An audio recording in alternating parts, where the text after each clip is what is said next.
Welcome to Layer the Alchemist, where we discuss all things heavy metal and hard rock. On today's episode, a first in a series of what I call Why This Band Rules. This is where I take a band that I think is great, and I'm going to lay it all out for you about why I think that they rule. So the band that I've picked for today is Iron Maiden. Yeah, I tried to draw their logo up there. Didn't do such a great job. Maybe if it was the 14-year-old me when I had a lot more practice drawing this logo on my school book covers and stuff, it might have been better, but that's about the best I can do for now. So, okay, Iron Maiden, one of the greatest metal bands of all time, if not the greatest metal band of all time. So there's a lot of reasons why they rule. So let's get into it. All right, first of all, the songs.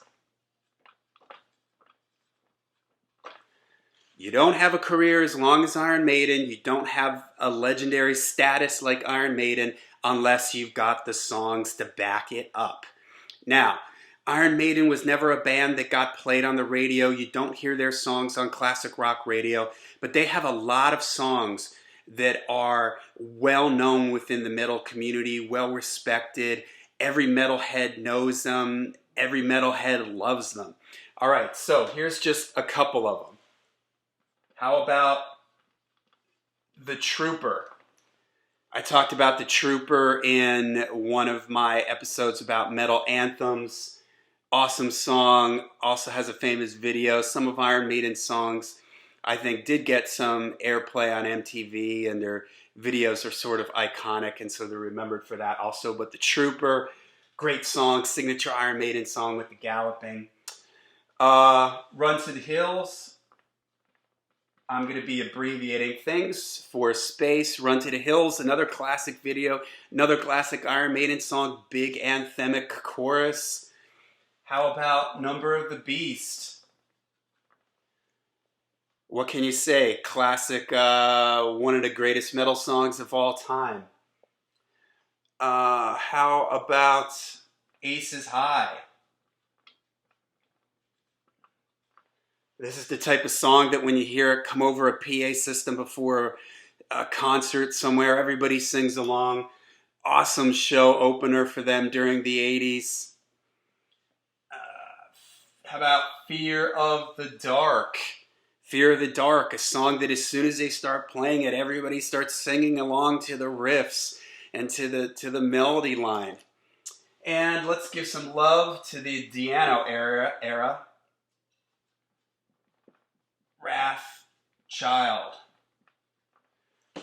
Wrathchild, a song that Iron Maiden has had in their set lists since the beginning, basically. All right, so the songs. Next, the band, the musicians.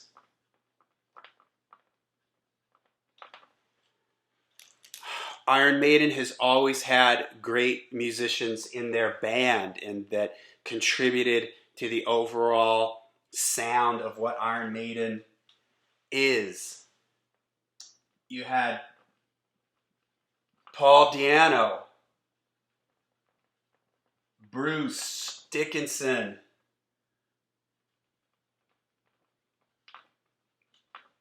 Blaze Bayley. Bruce Dickinson, arguably one of the greatest heavy metal singers of all time. Paul Di'Anno, very unique, had a great look, a great stage presence, his leather jacket and his sort of punkish vibe to him.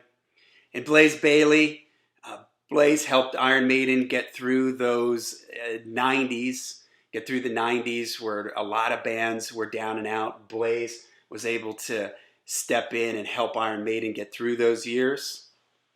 You've got Steve Harris on bass. Steve, very influential heavy metal bass player, the founder of the band, the visionary for the band. Early on, one of the primary songwriters, the creative driving force in the band. He's a bass player that well respected, very influential. His sound, the way he plays, a key part of the Iron Maiden sound and a key part of their success. His bass lines, his little solos, and his signature lines, a big part of the Iron Maiden sound, always lands at the top of people's lists when they're ranking the great metal bass players. All right, how about Clive Burr? Clive Burr and Nico McBrain on drums. Clive in there on the first 3 albums, a great driving drummer. Nico McBrain, famous for his fast single bass drum, his fast foot, his unique way of playing, his cymbal work, and all that stuff. Both great drummers. Then you have the guitar players. Dennis Stratton and Dave Murray on the first record. Dave Murray would be, next to Steve, the only guy to be through the entire career of Iron Maiden. Adrian Smith comes in, and Dave and Adrian form sort of the classic guitar duo through the 80s, defining the Iron Maiden sound, defining twin guitar for heavy metal in the 80s.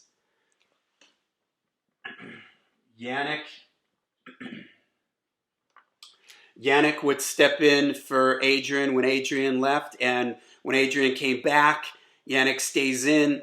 Iron Maiden then has a triple guitar attack it becomes a signature of their later era sound. Yannick contributing with the songwriting, Adrian a big songwriting contributor.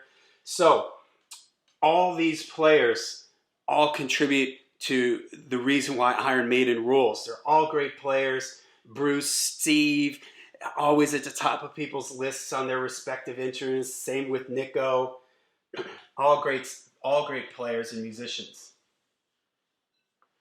Okay. This you could sort of put in with the musicians, the sound, the Iron Maiden sound. Iron Maiden has a very unique sound. You know it when you first hear it. You can hear it when other people are copying it. And they had that sound basically from the beginning. Their first album showed up basically fully formed. Iron Maiden isn't a band that it didn't take them 3 or 4 records to figure out who they were. They landed up, that's the visionary part of Steve. He had that sound in mind. He knew what he wanted. And they achieved that basically from their first album all the way up to their most recent album. And although the band has evolved through the years and done different things and progressed, there's still a sound that travels through all those records. You can listen to the most recent record and the first record, and you can see the thread that ties them together. They've evolved, but there's still that Iron Maiden sound through all the albums. I'll just put here the Maiden sound. That's part of the Maiden sound is the musicians, Steve's bass, the dual guitars, the drumming, the vocals. Production. Martin Birch, and we'll put Kevin Shirley there. Iron Maiden's records have always sounded great. They don't have any records in their catalog that from a production standpoint sound bad or sound terrible or sound extremely dated or anything like that. And part of that is from the consistency early on with Martin Birch, who sadly just recently passed away. Martin Birch got their sound pretty quickly together through those classic albums, Killers, through Fear of the Dark. Kevin Shirley in the later era, Iron Maiden stuff. But there's a consistency in their sound. There's always a high quality in the Iron Maiden sound.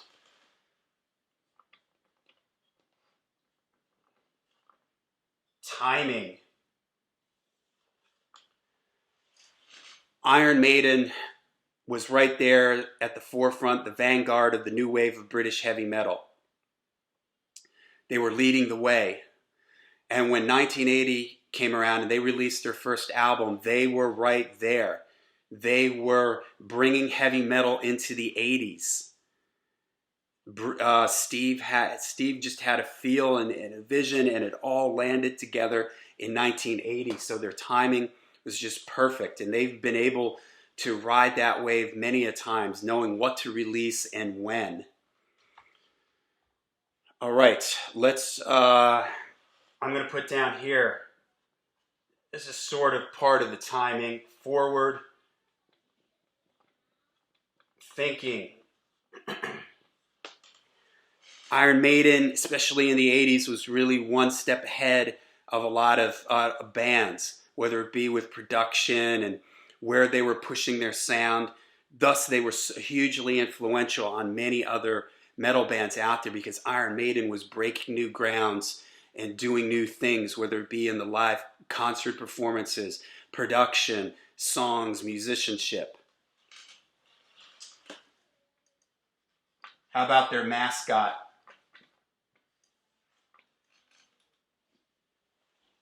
Eddie the Ed. Is there any mascot more popular than Eddie? He's become synonymous with the band. You see Eddie, you automatically think of Iron Maiden. It's like he's part of the band. He's on all their album covers. He's on all their t-shirts, all their merchandise. He's helped define and shape the band. There is the image of the band. He comes out on stage every show. Everybody's waiting for Eddie to come out onto the stage. He's a signature part of the band, and he's been there from the very beginning, a thread that's run through all their albums. He's changed, his look has changed, he's adapted to whatever the theme of the album or the time that they're in, but he's always been there. There is no other metal band that has a mascot as easily recognizable and identifiable and as long-lasting as Eddie. Along the same lines, their logo. Right from the beginning, Iron Maiden had their logo in place, and it has stayed the same through all their albums.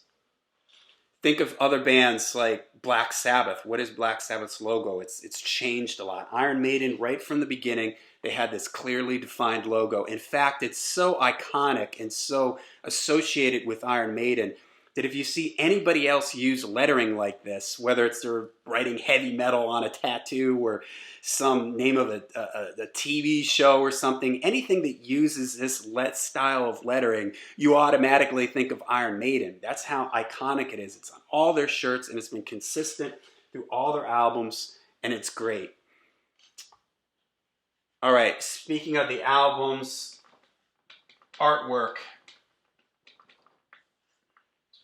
Derek Riggs was their primary artist through all the early years. They had one guy that did all the early albums and defined the Iron Maiden artwork look. And they have some iconic metal album covers. The first album, Killers, Live After Death,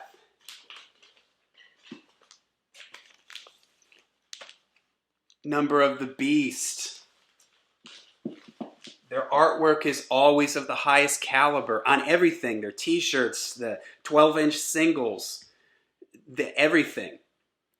And there's no Iron Maiden album cover that doesn't make any sense, or you look at it and what does this mean, or it's thrown together at the last minute. No, all their artwork is great. It fits in with the theme of the band. It's been consistent like that from the beginning to the end. There may be some album covers you like better than others, but their album artwork has always been consistently good, consistently high. All right, let's see here. How about, and along with that then, they are the masters of merchandise. And this sort of ties in with these three things above here. Iron Maiden, right from the get-go, the t-shirts, the posters, the whatever. You go to one of their shows, the merchandise booth is always mobbed with people buying stuff because they do an excellent job of all this stuff. Cups, whatever, coffee cups, everything.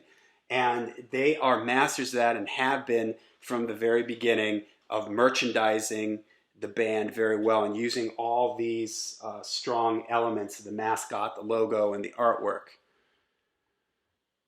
Okay.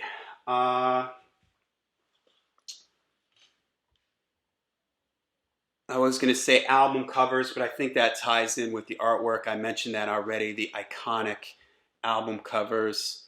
All right, I'm going to put up here consistency. I'm not sure if I spelled that right, but Iron Maiden is a band that, yeah, you could argue they've had some lulls, like maybe in the 90s, but they're a band that is very consistent in their sound and in their production. They kept putting out albums, they kept touring, they never disappeared for 10 or 15 years, they never had albums that they tried to sound like grunge or electronic, or they've always been consistent. Some albums are better than others, but there's been that Iron Maiden sound that's run through the whole thing. The mascot, the logo, the artwork. They didn't change things up when they, in the 90s, when their popularity was a little bit lower. They didn't panic. They stayed consistent. They kept doing their thing. They believe in what they're doing, and they kept doing that. And a big part of that consistency with the band and direction and drive of the band and forward thinkingness and timing of the band is their management. Rod Smallwood. He's been there from the beginning of the band, steering the Iron Maiden ship. Yes, Steve Harris and the other guys influential in what Iron Maiden did, but Rod Smallwood is huge with putting them out there, making the right decisions for them all through their career. I can't think of any other, how many heavy metal bands do you know when you say that band's name, you know their manager without having to look it up? There's not many. Rod is every Iron Maiden fan knows Rod Smallwood because he's been such a big part of Iron Maiden and their development and their career. All right, off all that, we're going to say the last point here. Live. Iron Maiden is a band that delivers the goods live. It's one thing to have great songs in the studio or cool artwork and all that stuff, but if you can't deliver it live, what does all that really mean? Iron Maiden delivers live, and they always have right from the beginning. Their stage shows are always consistent. They're always pushing and trying new things in the live venue with their productions and what they do on stage and with the effects and the lighting. And this is part of their management too, and the consistency. They've had a lot of people working with them on the side of production and lighting and the stage crew people and designs that have been with them for a very long time. It's like part of the Iron Maiden family, if you will. And that's what's helped them have a very consistent and great live show. All right, so there you go. I've laid out for you a whole bunch of reasons why Iron Maiden rules. And if you're a metalhead out there, I probably don't need to even justify these things and tell you why they rule, because you know what a great band they are. So let me know in the comments what you think. What are some reasons why you think that Iron Maiden rules? What do you think of some of the things that I put up here? All right, so leave a comment. Make sure you hit subscribe and like. And until we see you again, up the irons and stay heavy, stay metal.